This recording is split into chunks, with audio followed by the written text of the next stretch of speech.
Hey, so after I put a new book review up on YouTube a couple of days ago, I've had some pretty nice comments from people saying I should do more, which is really nice. I hope you're not just being nice and that you do want to see more. If you don't want to see more, then don't tell me actually, that'd be horrible.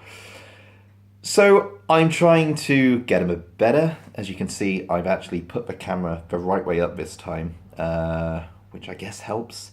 I'm going to make it a little bit shorter so you don't have to listen to me rambling on for hours and hours and hours. So today I'm going to talk about a book that I was sent by the author. It's a guy called Rob Adam, and he has written a book called Soho. I only have a PDF copy at the moment, so it's on my screen, but you can't really see it. Can you see it? There, you can see it. And Soho is, I guess I should explain for those of you who don't live in the UK.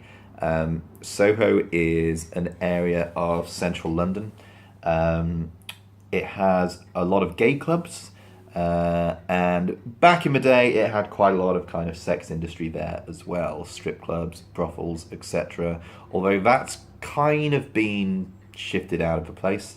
A lot of people think Soho has lost a lot of its character in recent years, but that, I guess, is up for debate. It's still a cool place to hang out. There's a lot of gay bars there, so when I first moved to London, I spent a lot of time there as I thought the streets of Soho would be paved with very attractive men, which wasn't always the case, although I definitely had some fun times there.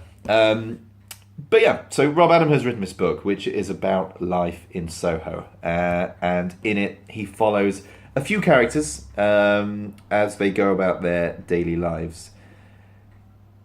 It is a fun read.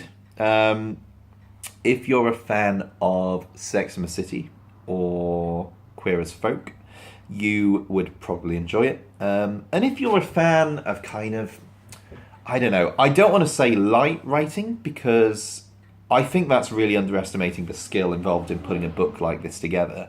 It is an easy read. Some of the characters go through some pretty hard stuff, but it's incredibly readable, it's very fun, it's quite gossipy, and it'll keep you turning the pages as you read through it. So the main character is a guy called Theo. Theo is in a relationship which his friends don't particularly want him to be in, and as it happens, slight spoilers, he pretty swiftly falls out of that relationship and into some interestingly new situations.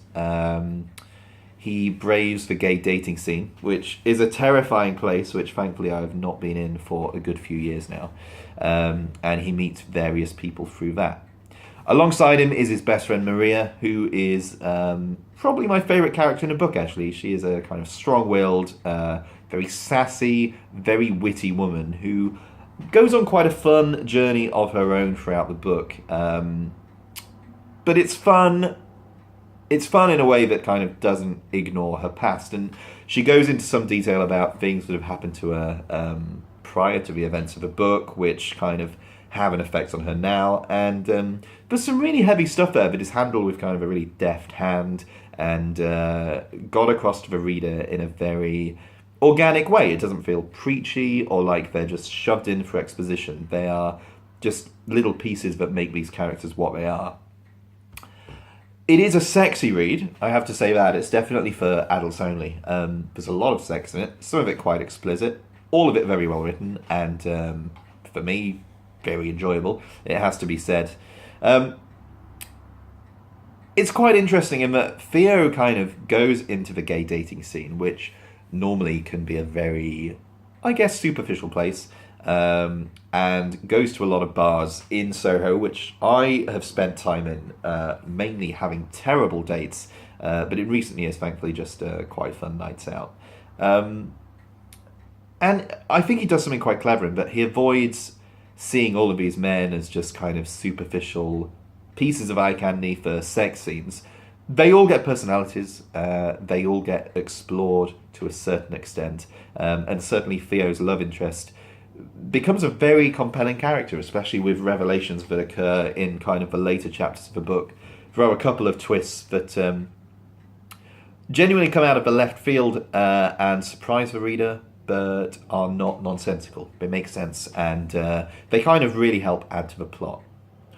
All in all, it's a very fun read, hugely enjoyable, and definitely recommended to you know, gay people who've been through similar experiences in terms of the kind of gay dating scene, but then also just generally people who like a light and frothy read that's easy to kind of flick through, but actually has quite big hidden depths underneath its surface. It's fun, it's campy. Get a big glass of wine, curl up on the sofa, get a takeaway, and have a read. I think you'll really enjoy it. I did, and I'm very much looking forward to reading part two.